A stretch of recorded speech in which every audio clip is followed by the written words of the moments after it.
Did my run. So boss, Me and Wayne. No, Wayne was in. Wait, I'm gonna let neither one of y'all beat me. I told you that. Now y'all thought it was over. It's close now. Buckle up. It's about to get real. So boss taps into his version of stupid mode. Boss and I, for this whole month, I didn't sleep. Boss, listen, we did not sleep. We didn't. So Kev, hold on, you're leaving off a piece. Go ahead. So Kev tells me, no. Every day you have to come to set.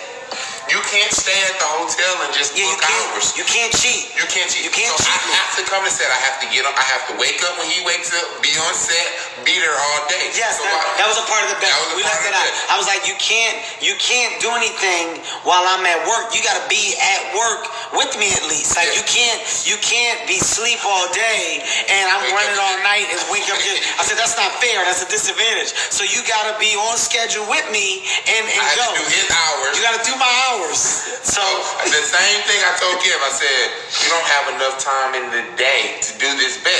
So while Kev was at work, guess what I was doing? On them Hawaii streets, and we were in the middle of nowhere. I was running. Boss was running, so I'm on set. Action. I'm over here doing. You can't do nothing with a backpack. Boss is running through Volcano Mountains in Hawaii, right? But here's where the bet get funny.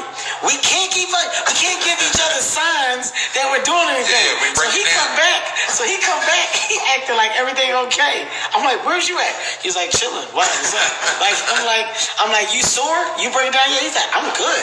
I'm gonna finish this run without even doing it. At this point, my Achilles is bothering me. Okay, I done ran my Achilles into a hole. My knees are destroyed. We got like 12 days left in this month. Right. Boss is looking strong. He's not giving me any signs that this is up. They switch their hours on set. They go, hey, next week we're filming nights. Boss and Wayne knew that we was going to nights. I never knew. I never fucking knew that I had to film nights. So nights mean that we're on set. We're on set from 6 p.m. to 6 a.m. I gotta sleep during the day. So I'm already killing myself trying to run these miles during the fucking night. But now that they switched it, there's no way. I gracefully come to Boss and Wayne, and I got my tail between my legs. I go, man, I gotta bow out, man. I can't do this no more. They switched me to nights. Boss goes, thank God. Boss. Wayne, for y'all, I know y'all know my friend Wayne. Wayne was breaking down too. Wayne 270. Wayne was 270 running, but Wayne put some miles on too. No, he was killing it. He was killing it. Tell him what was wrong with you, boss, that you hit it. What all was going on? Oh, my knee, my hip. Bro, my whole body was hurting. I mean, there was nothing I could... You said your toe. Was it you or Wayne? Who had the toe? I think Wayne had the toe. I think Wayne had the toe. I don't remember. It was so many things going on in my body at that time. We clocked over 200 plus miles. We ran... Okay, I remember what Boss... One night I ran, yeah. Boss and Wayne had over 200... Well, you guys had about 220. Yep. I stopped. When I had to stop, I was around like 195. And we just kept taking off. And y'all just kept going. They finished the month. But you're talking about a 200-mile month. A 200-mile month. So do the math. That means daily you are putting up significant numbers. Daily. And I think that was when we were definitely as ripped that we. No. We were in shape then. But that's just to show you the craziness of the goddamn. Yeah, look, Spank is in here. Spank said Balls had the sore on his thigh. Oh, I did. That's why I said I was the chafing. I was messed up. I was rolling. I didn't believe all this stuff, man, with the running. Oh, the running when my nipples start bleeding. Remember when my nipples start bleeding? You had every problem that you weren't. I'm too big. Every problem that I heard about that I didn't believe was true happened to you. Boss is like, hey, man, I got to get some stuff. My nipples bleeding. Yo, what is what? My nipples start bleeding. They say, yeah, that's natural with runners. They call it runner's nipple. Runner's nipple, yeah. I said, bro, I just didn't feel too comfortable. I started understanding what women would say when it was sensitive. I said, okay, I'm out of here on this one. This was tough. So I gotta give them a full-fledged understanding right now of within this whole running world. I gotta give you guys the real about the marathon now, because now it's marathon time. I done trained all this time for the marathon. I actually go and run the marathon. Boss don't do it, but I'm hyped. Yep. I'm gonna do it. I'm gonna get the marathon done. I trained all this time to do it. Fuck it, I gotta do it. I have never felt more pain in my life than when I ran a marathon. I want you guys to understand this. Because I got something to add. The marathon was the most challenging thing that I've ever done in my life. I'm not playing around. Guys, there was a moment where I questioned life. There was a moment during the marathon where I couldn't move, like where my body shut down. The cramps were at an all-time high. Like it took me, what did I do? Like 4:03. No. The first one was like 4:08. Okay. I did like 4:08, the first one, and afterwards the feeling felt so good that I was like, fuck it, I'm gonna do it again. And then after that, when I was like, okay, I'm gonna tap out for a minute. But it was good to get the 200 No. belt. You got on the plane.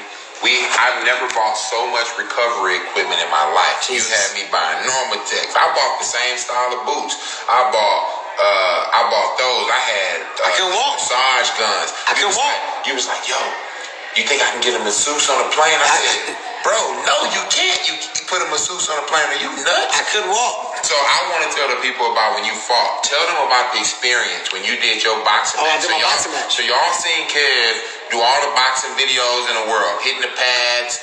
Man, listen, I've never been afraid for Kevin in my life outside of this. They don't know this side of me, but I'm very much competitive. I'm just competitive. If I put my mind to something, I'm going to do it. There's no in between. It's either all or nothing. I don't go halfway.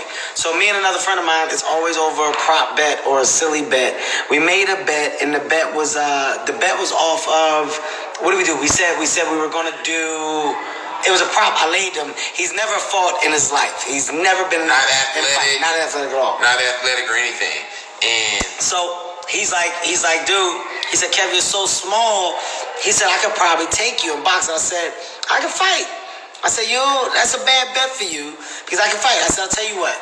You get 8 months to train, and we'll make a prop bet, and we'll do a boxing match. And we'll go 3 rounds sparring, but it'll be with the gear. And we'll get some judges to do it. He was like, all right, bet. We do it. He's training. He goes and gets the best trainers that he can get. He's making it a real effort. Like this is a day-to-day thing, okay, for him. I'm training, but I'm not cardio training. Working. We on Jumanji too. I'm doing another movie. This dumbass Kevin. Now that I think you're doing another movie. I did the same thing when I was doing it. I was filming Jumanji too. Yeah, that's what I'm saying. I did the same thing. I'm filming another movie. So I don't have the time. I don't really have the time to train, so I'm not really training. I'm not going to lose a fight. What am I going to worry about? It's my friend. He don't know how to fight. I'm fine. Man, we go and it's time for this boxing match, okay? Keep in mind, I've been doing mitts. I've been doing pad work. We ain't really been doing cardio. We have not been doing cardio. If you do not understand boxing, it is all cardio. It is endurance. It is heart, lungs. It is cardio.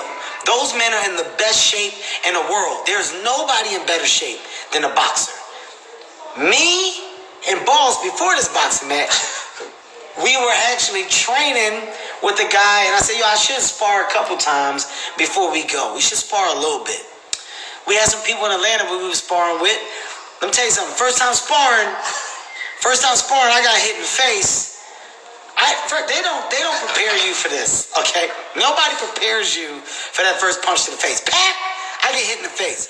When I get hit in the face, everything turned black. This first sparring experience was not what it was supposed to be. Boss is always with me. It's my trainer. He's always there with me. Fucking Kev, I'm going to do it too, man. So my first sparring shit just wasn't what it was. I wasn't that comfortable. I was like, I got to get better. Boss like, I'm going to do it too. Boss's first sparring experience. Boss gets popped one good time. Boss go, fuck this shit. Boss go, I'm not doing this. No, okay? So here's what happened. The heavyweight I did good with. Yeah. He didn't. He was good. It was when I fought the guy your size. Yeah, the little guy he lit you up. He was fast and threw some stuff. I said, now we gotta go street fight. Yeah. Now we got a street. He showed us that we couldn't move. No. We weren't where we thought we were. But then I kept doing it, so I started to get better. Naturally, the more and more you do it, you start to get better. Kev got great. So now my confidence is on an all-time high, right? Now, the guy that I was going to fight, he was like 185. I'm solid 150, but I'm fine. I'm not worried about it at all. Man, we get in this ring. This man's game plan was not to fight me. It was to wear me out. It was to tire me out. Every punch I threw, he grabbed me. He grabbed me, held me, laid it all on me. When I tell you I had no legs after the second round, well, mid-second round? Yeah. Mid-second round to the end, I couldn't throw a punch. I couldn't move. I couldn't do nothing. He had to carry Kev to the car and he had no energy.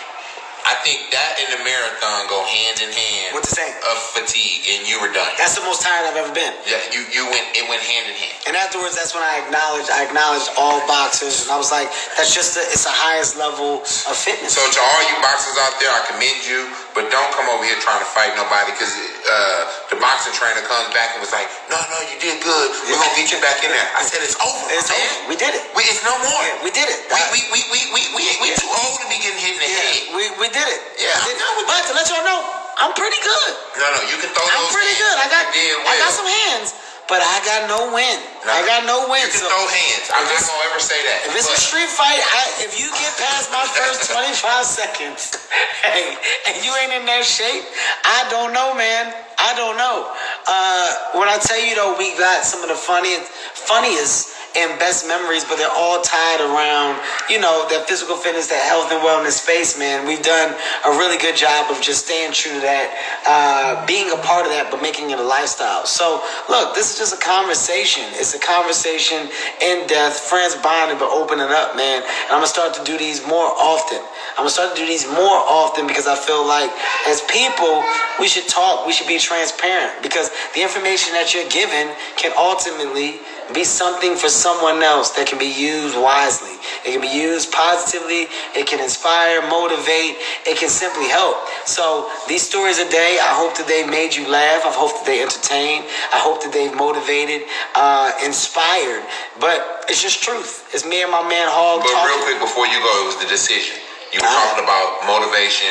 Oh yes, and your yes. mindset, I should tie that back in. And just tie the decision back in for a second, because you didn't. You were the comedian rock star, right? Mm-hmm. Because I saw your mind change, go from the guy that was, you're super, super funny, you're taking off in this career, but then what clicked for you when you took on a responsibility to share your internal motivation to tell people? Because funny is all cool, but then you say, you know what, I'm going to give people this dose of what we just talked about, that competitive edge, not to destroy, but to push people forward. And I think the decision is that mental fitness that we've been talking about for so long. Well, honestly, I mean, look, it's a decision to improve. When you can check yourself, which is what I think a lot with just checking themselves and taking responsibility. I took responsibility for a lot of things that I felt like I could do better and that I wasn't doing right, and made a decision to try to improve and grow. And when I did that, that's when I saw change. So don't be afraid to check yourself. I would encourage you guys to go out, go get the book. It's an Audible original, and it's me being exactly what I was being just now, transparent and real. It doesn't get better than this. This is a dope conversation with my man Hart. Cheers to it. Beer